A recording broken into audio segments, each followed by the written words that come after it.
সবশেষ খবর জানাতে উত্তরার দিয়াবাড়িতে আছেন সহকর্মী জুম্মান সাদিক জ্যাবলিন। সরাসরি যাচ্ছি তার কাছে।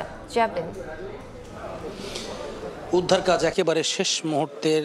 এখানে যেই উদ্ধারকারী যন্ত্রপাতি যেগুলো ছিল, ক্রেন সহ অন্যান্য, সেগুলো কিন্তু ইতোমধ্যে নিয়ে যাওয়া হয়েছে এবং বিমানের যে ধ্বংসস্তূপ সেটি কিন্তু ধ্বংসাবশেষ সেটি ছোট ছোট করে টুকরো করে সেটি ট্রাকে করে নিয়ে যাওয়া হয়েছে বেশ কিছুক্ষণ আগে। এবং সেই জায়গাটি যেখানে আসলে বিমানটি বিধ্বস্ত হয়েছিল সেটিকে কিন্তু এখন স্কট করে রাখা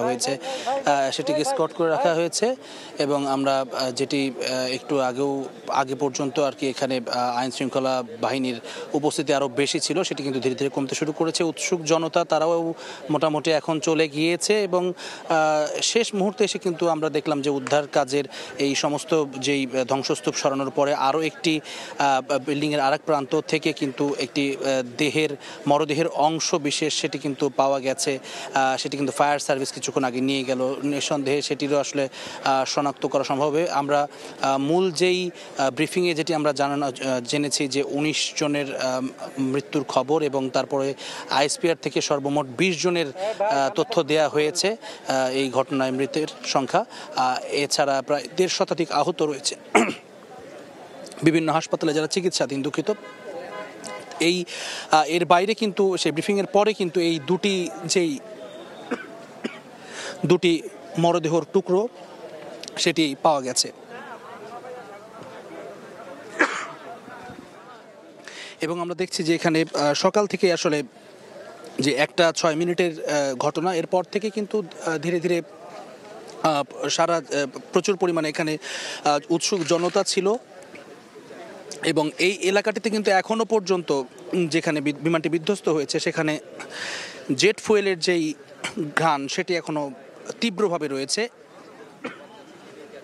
এবং এটি কিন্তু নাসারন্ধ্রে এক ধরনের জ্বালা পোড়া সেটি কিন্তু তৈরি করছে খুব স্বাভাবিকভাবে। এটিতে যখন আসলে প্রচণ্ড পরিমাণে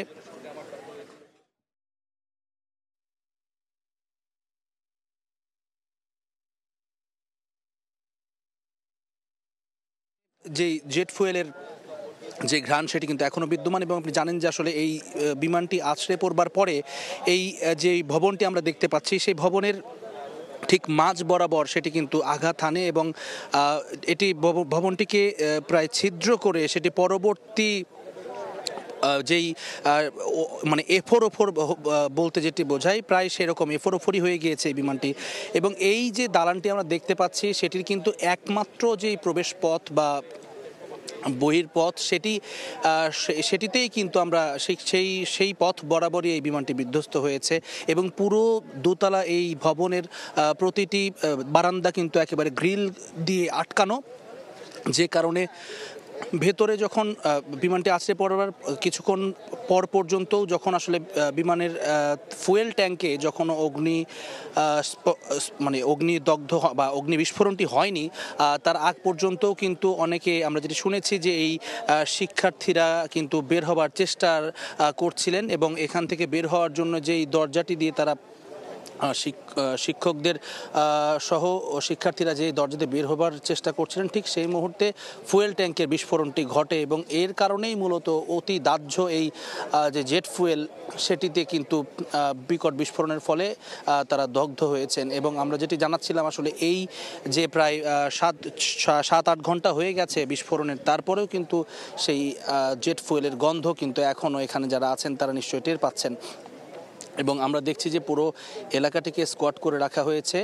আমরা সিআইডি টিমকেও আমরা দেখেছি যে এখানে আসলে তারা আলামত সংগ্রহ করছেন। এছাড়া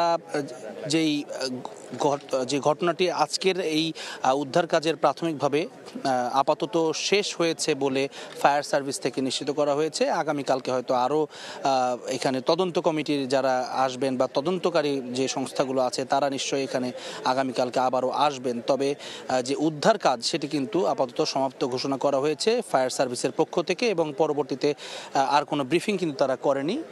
4:30টাতে যে ব্রিফিংটি করেছে লাস্ট সেটিই কিন্তু শেষ ব্রিফিং। এবং সবশেষে যদি পুরো বিষয়টিকে সাম আপ করা যায় তাহলে সেটি এই পুরো ঘটনায় আসলে ১৯ জন মতান্তরে ২০ জন, অর্থাৎ যে আইএসপিআর থেকে যেই তথ্য দেওয়া হয়েছে সেই মোতাবেক ২০ জন মারা গিয়েছেন। আর ফায়ার সার্ভিসের উদ্ধারকারী দল যেটি বলছে সেটি হচ্ছে ১৯ জন মারা গিয়েছেন। এছাড়াও দুজন নিখোঁজের ব্যাপারে আমরা জানতে পেরেছি, আর দুটো যেই অজ্ঞাত মরদেহের টুকরা সেটি শনাক্ত হবে।